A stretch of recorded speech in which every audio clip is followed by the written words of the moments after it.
ایسا تو جو ہے وہ بدترین بادشاہتوں میں نہیں ہوتا جو اس طریقے سے ہو رہا ہے. ایک ورکر کے گھر پہ گئے, وہاں پہ وہ نہیں تھے موجود, ان کے 80 سال کے والد کو اریسٹ کر کے لے گئے کہ جب وہ آئے گا تو ہم آپ کو دیں گے. یہ ملک کو ہم نے کیا بنا دیا ہے؟ یہ تو برما, نارتھ کوریا اور اس طرح کے ملکوں کو جو ہم سمجھتے تھے, یوں لگ رہا ہے کہ ناطزی جو ہے وہ پاکستان کے اوپر حکمرانی کر رہے ہیں, اور ہم سب جو ہیں ان کے لیے کوئی حیثیت اوقات ہی نہیں ہے. پاکستان کے لوگوں کو آپ اس طرح سے انسلٹ نہیں کر سکتے. پاکستان کے لوگوں کی اس طرح کی بے عزتی برداشت ہم نہیں کر سکتے. آج انٹرنیشنل کمیونٹی میں پاکستان کے بارے میں شدید تشویش پائی جاتی ہے, چاہے امریکن سینیٹرز ہوں, چاہے برطانیہ کے ریپرزنٹیٹیوز ہوں, چاہے یورپی یونین کے لوگ ہوں, اور اسلامی ملکوں نے بھی اس کے اوپر پاکستان کے اور تحریک انصاف کی ورکرز کے ساتھ جو سلوک ہو رہا ہے اس پر آواز اٹھائی ہے. لیکن میں آپ کو بتا دوں, جس طریقے سے یہ حکومت چل رہی ہے, پاکستان کو دوبارہ یہ فیٹف کی لسٹ میں ڈلوائیں گے. پاکستان کا جو ہمارا اسٹیٹس ہے, اسپیشل اسٹیٹس ہے یورپی یونین کا, وہ ختم کروائیں گے, اور پاکستان کے اوپر دوبارہ یہ سینکشنز کی طرف ہم جا رہے ہیں. ایک ایسے وقت میں جب پاکستان کے معاشی حالات تباہ و برباد ہو چکے ہیں. 11 مہینوں میں پچھلے دیکھیے حالت یہاں پہ پہنچی ہے کہ 3 دنوں میں گزشتہ 72 گھنٹوں میں 6 لوگ آٹے کی قطار میں لگ کے اپنی جان کھو چکے ہیں. خیبر پختونخوا میں اب سے کچھ دیر پہلے آٹے کے اوپر جو ہے وہ لاٹھی چارج کیا ہے پولیس نے. یہ ہمارے حالات انہوں نے کر دیے ہیں. اس وقت انٹرنیشنل جو پرائس ہے پیٹرول کی وہ $70 سے $75 کے درمیان ہے. جب ہم نے حکومت چھوڑی تھی تو $112 کے اوپر تھی, اور آج تیل کی قیمت اور ڈیزل کی قیمت ہمارے وقت سے دگنی ہو چکی ہے. عالمی مارکیٹ میں تیل کی قیمت آدھی ہوئی ہے, ہمارے ہاں مہنگائی میں جو ہے وہ ڈبل ہو گئی ہے. یہ جس قسم کی اس وقت پاکستان کے عوام کو چیلنجز کا سامنا ہے, اس وقت اپنا صرف آپ جبر کے اوپر, کسٹوڈیل ٹارچر کے اوپر کیا پاکستان کے اوپر حکومت کر سکتے ہیں؟ یہ 22 کروڑ لوگوں کا ملک ہے, آپ نے اس کو تماشا بنا کے رکھ دیا. یہ رانا ثناء اللہ آج کہتا ہے کہ میرا جی عمران خان سے ہمارا یہ ہے کہ یا وہ نہیں ہے یا ہم نہیں ہیں. آپ کیا بدماش ہیں؟ آپ پاکستان کی پالیٹکس کو کر رہے ہیں یا آپ یہاں پہ کوئی گینگ چلا رہے ہیں؟ اسی لیے جب سپریم کورٹ نے نون لیگ کو کہا تھا کہ یہ سسیلین مافیا ہے تو بالکل درست کہا تھا, کیونکہ اس میں اس طرح کے لوگ ہیں. سیاست ایسے نہیں ہوتی. سیاست تو ایک دوسرے کے نقطۂ نظر کو سمجھ کے آگے بڑھنے کا نام ہے. اگر آپ یہ کہیں کہ جی ہماری تو اب اس بات پہ پہنچ گئی ہے کہ ہم نے عمران خان اگر رہے گا تو ہم نہیں رہیں گے, ہم تو آپ کے بارے میں یہ نہیں سوچتے. ہم تو سوچتے ہیں کہ اگر ہم بھی اقتدار میں آئیں گے تو آپ کو سیاست کا بھرپور موقع دیا جائے گا. بے نظیر بھٹو 14 سیٹوں کے ساتھ اسمبلی میں آئی تھی, 2.5 سال کے بعد وہ پرائم منسٹر تھیں, لیکن آپ اپنی شکست سے اتنے خوف زدہ ہیں. اور اب بے نظیر بھٹو کے جو بیٹے ہیں, جو بیسیکلی انہوں نے تو بھٹوز کو ختم ہی کر دیا ہے, زرداری صاحبان نے, انہوں نے جو سیاست کی ہے یہ اب دیکھیے ایک سائیڈ کک بن گئے ہیں نون لیگ کی. نہ کوئی آواز ہے, نہ آئین کے اوپر ان کا کوئی سٹینڈ ہے کسی پارٹی کا. JUI مفتی محمود صاحب کا, مولانا فضل الرحمان صاحب کے والد 1973 کے آئین کے سگنیٹری ہیں, لیکن نہ ان کو اپنے والد کے کوئی اہمیت اور احساس ہے, نہ بلاول کو اپنے نانا کا پرنسپلز کا کوئی احساس ہے. تو جس طریقے سے یہ لوگ جا رہے ہیں, جس طریقے سے یہ لوگ آگے بڑھ رہے ہیں, میرے خیال میں یہ پاکستان کے اندر ایک بہت بڑے کرائسس کو جنم دے چکے ہیں. اور یہ کہنا کہ عمران خان کے ہوتے ہوئے ہماری کوئی حیثیت ہی نہیں ہوگی, آپ اتنے خوفزدہ ہیں کہ آپ الیکشن سے بھاگ گئے ہیں. آپ نے سپریم کورٹ کا انسٹیٹیوشن ختم کر دیا ہے, آپ نے آئین کا انسٹیٹیوشن ختم کر دیا ہے. نہ اب پاکستان میں آئین ہے, نہ پاکستان میں سپریم کورٹ ہے, اور اس وقت تمام نظریں سپریم کورٹ کے اوپر ہیں کہ وہ کیسے ان معاملات کو آگے بڑھاتی ہے. آج صدر مملکت نے جو خط لکھا آپ نے دیکھا ہوگا, اس کا جواب آیا ہے شہباز شریف کی طرف سے. آپ اس کے جواب سے اندازہ لگا لیجئے کہ شہباز شریف کس قدر بودے اور کس قدر چھوٹے آدمی ہیں. صدر مملکت نے اپنے خط میں جو سوالات اٹھائے ان میں سے ایک کا جواب بھی نہیں دیا گیا. صدر مملکت نے صرف یہ کہا ہے، نون لیگ کو یہ مشورہ دیا ہے کہ جناب آپ آئین کے اوپر عمل درآمد کریں، آپ آئین کے مطابق آگے بڑھیں. اور جو شہباز شریف کی آگے اس کا جواب ہے وہ یہ لگ رہا ہے کہ ان کے کسی میڈیا کے بندے نے ان کو پریس ریلیز لکھ کے دے دی ہے نون لیگ کی طرف سے. جو صدر کا خط ہے وہ آئین کی بنیاد کے اوپر لکھا گیا ہے اور اس کا جواب اس قدر بےہودہ دیا گیا ہے کہ اس سے لگتا ہے کہ وہ کوئی نون لیگ کی کوئی ترجمان ہے جو کہ جس نے وزیر اعظم کا خط جو ہے وہ لکھا ہے. آئین کے اوپر عمل درآمد کے علاوہ پاکستان میں کوئی راستہ نہیں ہے. آئین ہی کے اوپر عمل ہوگا اور ہم آگے جائیں گے. پاکستان میں جبری گمشدگیوں کی کوئی گنجائش نہیں ہے. پاکستان میں جو لوگ جبری گمشدگیوں میں ملوث ہیں ان کو حساب دینا ہوگا. یہ ممکن نہیں ہے کہ پاکستان میں آئین بھی رہے، پاکستان میں قانون بھی ہو اور پاکستان میں جبری گمشدگیاں بھی چل رہی ہوں. پنجاب کی جو پولیس ہے، سی سی پی او لاہور، آئی جی پنجاب اس میں سکوئرلی ملوث ہیں. ان کو انشاءاللہ ہم انٹرنیشنل فورمز کے اوپر بھی ایکسپوز کر رہے ہیں. ہم ان کو پاکستان کے فورمز کے اوپر بھی بتا رہے ہیں کہ یہاں پہ بھی آپ کے خلاف قانونی کارروائی ہوگی. اور انشاءاللہ تعالی پاکستان میں آئینی حکومت بہت زیادہ دور نہیں ہے. الیکشنز ہونے ہیں اور الیکشن سپریم کورٹ کے ساتھ اس وقت پوری قوم جو ہے وہ سپریم کورٹ کے ساتھ کھڑی ہے. اسد عمر صاحب آگے ہیں، لہٰذا میں اب ان سے ریکویسٹ کروں گا کہ بسم اللہ الرحمن الرحیم. جی پاکستان جیسے ابھی فواد بات کر رہے تھے، پاکستان اس وقت دورائے پہ اور ایک فیصلہ کن موڑ کے اوپر ہے پاکستان. اور فیصلہ یہ ہونے کے لیے جا رہا ہے کہ کیا پاکستان ایک ایسا ملک ہوگا جہاں پر آئینی جمہوریت ہے، جہاں پر قانون کی بالادستی ہے، جہاں پر ایک عام شہری کے بنیادی حقوق کی کوئی حفاظت ہے، یا پاکستان ایک ایسا ملک بننے کے لیے جا رہا ہے جو ماورائے آئین ملک چلے گا. اور جب ماورائے آئین چلے گا تو ظاہر ہے اس کا مطلب کہ اس ملک کے اندر نہ کوئی جمہوریت کی گنجائش ہے، نہ کوئی آزاد میڈیا کی گنجائش ہے، نہ عوام کے شہریوں کے بنیادی حقوق کی کوئی گنجائش ہے. پھر تو جس کے پاس طاقت ہے اس کی مرضی ہے کہ وہ کس کے ساتھ کیا کرنا چاہے اور کیا نہ کرنا چاہے. یہ آنے والا ہفتہ جو ہے یہ ہفتہ پاکستان کی تاریخ کے لیے میرے خیال میں ایک موڑ ثابت ہوگا. مجھے یقین ہے کہ سپریم کورٹ پاکستان کی اعلیٰ عدلیہ جو ہے وہ کوئی 1950 والی اب عدلیہ نہیں ہے، نہ یہ 1950 والا پاکستان ہے. اور وہ جو کہتے ہیں کہ جسٹس منیر مومنٹ نہیں ہونے والا، یہ عدلیہ اپنے آپ کو آئین کا دفاع کرتے ہوئے نظر آئے گی ہم سب کو. عدلیہ کو یہ پتا ہے کہ ساری قوم ان کے پیچھے کھڑی ہوئی ہے. اور ایک ایسا پاکستان جہاں پر یہ صورتحال ہو کہ ملک کے سب سے بڑے صوبے پنجاب کے دارالحکومت لاہور کے اندر ایک مڈل کلاس کا پڑھا لکھا نوجوان اظہر مشفانی جو ہے اس کے بنیادی حقوق سلب کر لیے جائیں سارے پاکستان کے دیکھتے دیکھتے. اگر وہ کوئی ایسی بات کر رہا ہے جو آپ کو پسند نہیں ہے، آپ دلیل سے جواب دیں، آپ مقابلہ کریں اس کی دلیل کا، اس کی منطق کا. آپ کے خیال میں اس نے قانون کی خلاف ورزی میں کوئی بات کی ہے تو آپ قانون کے تحت اس کے خلاف کارروائی کریں، اپنے الزامات لگائیں، پرچہ کٹائیں.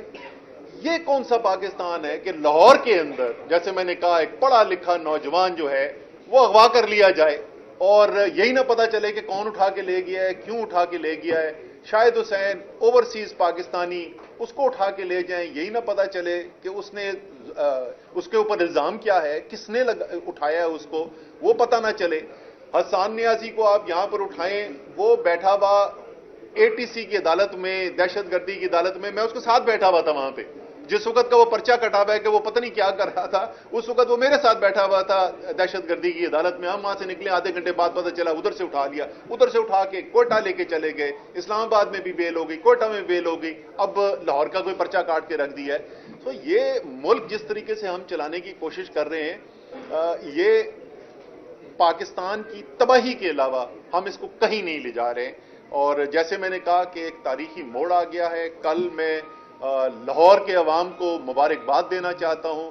الحمدللہ تمام خوف و ہراس، تمام گرفتاریوں، تمام کنٹینرز کے باوجود جس بڑی تعداد میں لاہوری نکلے ہیں اور خود نکلے ہیں. کل تو ہماری کوئی تنظیمیں بھی نہیں، وہ تو بیچارے زیادہ تر تو سینکڑوں بندہ تو گرفتار ہو کے بیٹھا ہوا ہے، تو کوئی ہے بھی نہیں کہ جو موبلائز کرنے والا وہاں پہ ہوتا گراؤنڈ پہ. خود نکلی ہے عوام.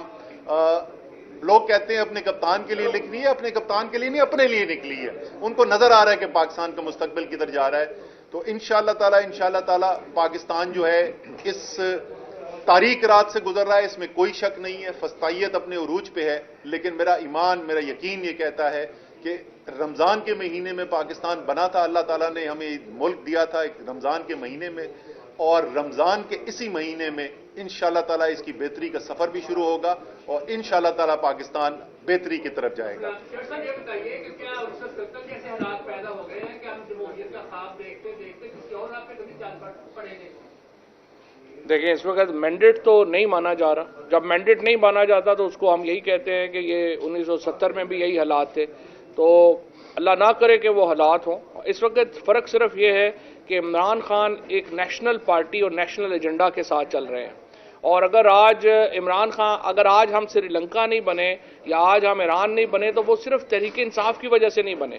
اگر آج پاکستان کے حالات جو ہیں وہ آئین کے اندر ہیں تو صرف اس لیے ہیں کہ عمران خان پاکستان کو لیڈ کر رہا ہے، جو پاکستان میں فساد سے بچا رہا ہے. ادروائز تو لوگ تو تنگ ہیں. لوگ تو کہتے ہیں ہم انقلاب کی طرف بڑھیں. اورنگزیب نے آج پریس کانفرنس کی ہے جس میں انہوں نے کہا کہ وہ حیران ہیں کہ اتنے لوگ، اور ان کو عقل ہی نہیں ہے، پتہ نہیں کون لوگ ہیں جو عمران خان کی بات مان کے نعرے پاکستان چلے جاتے ہیں. یہ کس نے کہا؟ مریم اورنگزیب نے کہا کہ وہ حیران ہے. دیکھیں مریم اورنگزیب حیران ہی ہوں گی، کیونکہ مریم اورنگزیب نے زندگی میں کبھی کونسلر کا الیکشن نہیں لڑا، اور انہوں نے زندگی میں کبھی لوگ ہی نہیں دیکھے. سب سے زیادہ لوگ جس میں انہوں نے بات کی ہے وہ 7 ہوتی ہیں، جس میں مریم، ہنا اور یہ 5-4 بیٹھ کے دوسروں کے میک اپ ڈسکس کرتی ہیں. اس کے علاوہ تو ان کا کوئی اور تجربہ نہیں. انہوں نے کیا باتیں کی؟ اصل حیرانگی کی یہ بات ہے کہ مریم اورنگزیب حیران ہے. جو حقیقت سارے پاکستان کو نظر آ رہی ہے وہ ان کو نہیں نظر آ رہی. بٹ صاحب جو حکومت ہے وہ تمام سیاسی اور معاشی حالات کی ذمہ دار آپ کو قرار دے رہی ہے کہ عمران خان کی وجہ اس کا جواب ہے معاشی صورتحال پیدا ہوئی، سیاسی ہوئی، اس وقت جو بھی معاملات ہیں وہ عمران خان اور آپ لوگوں تو پھر سانو ہی دے دیو حکومت. اچھا اس سے ایک بات تو ہمیں ماننی پڑتی ہے کہ ان کے اوسان پہ عمران خان کے علاوہ کوئی چیز نہیں ہے. میرے خیال میں خواب بھی دیکھتے تو عمران خان کے ہی آتے ہیں. الیکشن کیوں ملتوی کر دو؟ کیونکہ عمران خان کا خوف ہے. مینار پاکستان میں لوگوں کو آنے سے کس لیے روک دو کنٹینر لگا کے؟ کیونکہ عمران خان کا خوف ہے. گرفتاریاں سارے پنجاب میں کیوں کر لو؟ کیونکہ عمران خان کا خوف ہے. جھوٹ کے پاؤں کوئی نہیں ہوتے. جس وقت یہ آئے تو انہوں نے پہلا بیانیہ یہ بنایا کہ جی ہم کیا کریں، عمران خان IMF کے ساتھ معاہدہ کر گیا ہے. اب عمران خان کی حکومت ختم ہوئے صرف 2 ہفتے سے بھی کم رہ گئے، 1 سال پورا ہونے والا ہے، اور آج تک IMF کے معاہدے کے اوپر ان کی بات چیت چل رہی ہے. بغیر معاہدہ کیے پاکستان کی تاریخ کی بدترین مہنگائی انہوں نے اتار دی. صرف بدترین نہیں، پاکستان کی تاریخ میں جتنی سب سے زیادہ مہنگائی ہوئی تھی اس سے 2 گنا اس وقت مہنگائی ہوئی بھی ہے. آٹے کی لائنوں پہ کھڑے ہوئے لوگ اپنی جان کھو رہے ہیں. سفید پوش انسان، غریب چھوڑے، سفید پوش انسان دھکے کھا رہا ہے، اپنی عزت نفس رول رہی ہے اس کی ایک آٹے کے لیے. پیٹرول کدھر چلا گیا، ڈیزل کدھر چلا گیا، لوگوں کی، لاکھوں لوگوں کا روزگار ختم ہو گیا. یہ سارے کا سارا ان کا کیا ہوا ہے، اور یہ بات وہ اچھی طریقے سے سمجھتے ہیں، اسی لیے وہ الیکشنوں سے بھاگ رہے ہیں. ان کو پتہ ہے عوام نے ان کے ساتھ کیا کرنا ہے. اگر واقعی میں یہ عمران خان کی وجہ سے کیا ہوتا یہ آج الیکشن کرا دیتے. اچھا بٹ صرف ایک مجھے اجازت دیجیے گا. یہ جو آپ نے بات کی نا، دیکھیں، اور جو اسد صاحب نے اس کو بات، نون لیگ کا اس وقت اس حکومت کا سب سے بڑا مسئلہ یہ ہے کہ یہ خوف کے اوپر سیاست کر رہے ہیں. خوف کے اوپر سیاست نہیں ہوتی. آج رانا ثناء اللہ نے جو بیان دیا ہے کہ پتہ نہیں عمران خان آئے گا تو وہ ہمیں نہیں چھوڑے گا، ہم نے تو کبھی یہ نہیں کہا. ہم تو کہہ رہے ہیں کہ آپ بھی اپنی سیاست کریں، ہمیں بھی اپنی سیاست کرنے دیں. اور اگر آپ اس قدر خوف زدہ ہے عوام سے تو پھر دیکھیں آپ کو اور ضرورت ہے سسٹم کے اندر آنے کی. آپ سسٹم سے باہر ہوں گے، عوام یہاں پہ اگر الیکشن نہ ہوئے اور آپ انقلاب کی طرف چلے گئے تو پھر آپ کا کیا حشر ہوگا؟ آپ سسٹم میں رہیں. یہ رانا ثناء اللہ سے مجھے ایک چیز یاد آئی. رانا ثناءاللہ کہتے ہیں اب تو دشمنی ہے، یا ان کا وجود ہوگا یا ہمارا وجود ہوگا۔ تحریک انصاف کی حکومت کس طریقے سے کام کرتی تھی، رانا ثناءاللہ کے خلاف مقدمہ آیا، کابینہ میں اس کی بحث ہوئی، اور اس بحث میں مجھے آج تک یاد ہے فواد چودھری نے اور مزید ہمارے جو ساتھی تھے انہوں نے سخت ترین سوالات کیے باوردی جرنیل صاحب سے کہ یہ جو آپ رانا ثناءاللہ کے اوپر الزام لگا رہے ہیں ہم اس سے مطمئن نہیں ہو رہے۔ رانا صاحب تحریک انصاف ایسے کام کرتی تھی۔ رانا صاحب نے اسٹیٹمنٹ دیا کہ ہم قانونی حد تک جانا پڑا ہم جائیں گے۔ ایک وہ کہہ رہے ہیں الیکشن سیل قائم کر دیا، آپ کو امید ہے الیکشن ہوں گے؟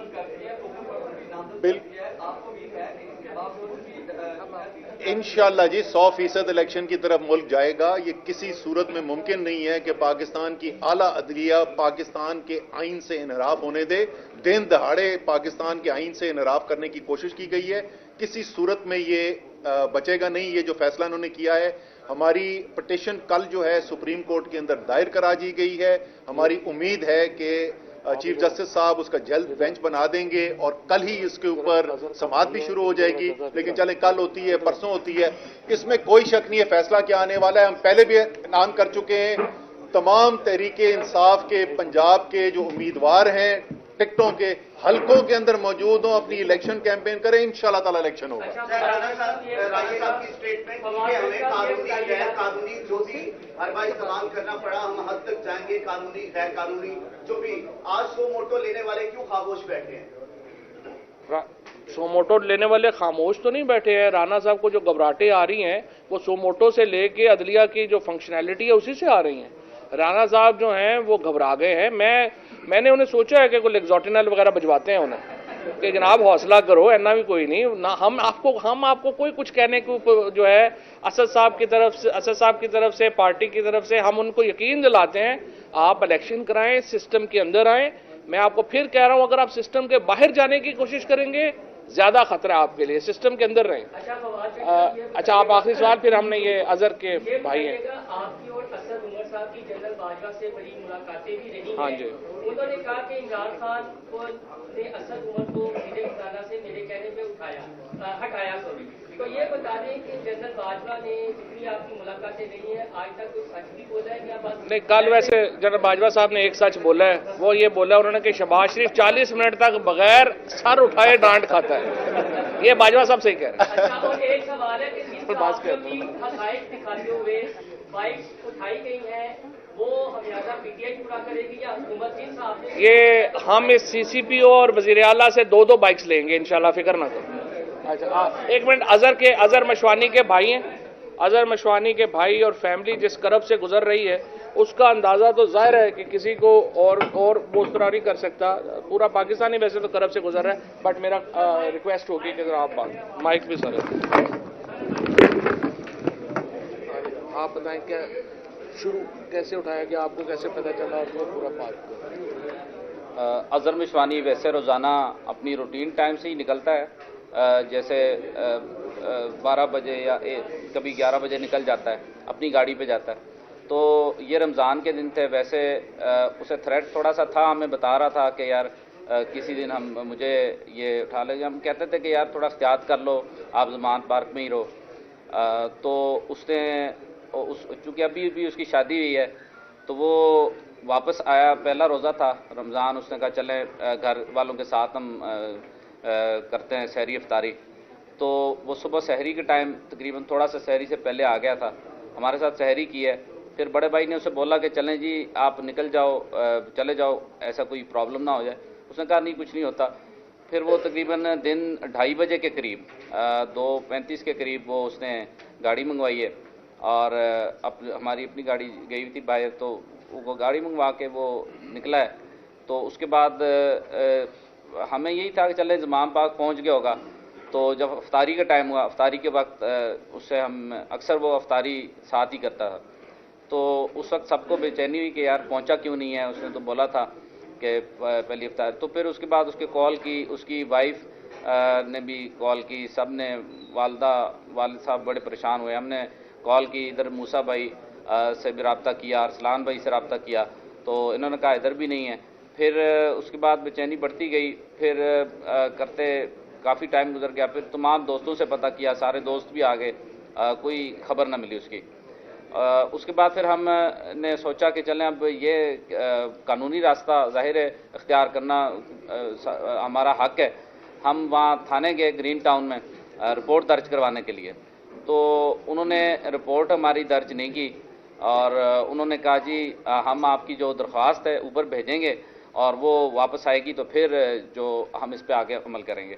اور دوسری بات، جب وہ ہم درخواست دے رہے تھے وہ کہتا ہے کہ اس میں سے آپ پی ٹی آئی والا لفظ نکال دیں تو باقی جو درخواست ہم اس کے بعد ایکسیپٹ کر لیں گے، کیوں ہمیں اوپر سے آرڈر آئے ہیں کہ آپ ایسی کوئی بھی درخواست قبول نہیں کریں گے جس میں پی ٹی آئی کے لکھا ہو، یعنی پی ٹی آئی کے کسی بھی کارکن کی درخواست، کیونکہ ان دنوں کافی سارے پی ٹی آئی کے کارکن اٹھائے جا رہے ہیں وداؤٹ اینی وارنٹ، پتہ بھی نہیں چل رہا۔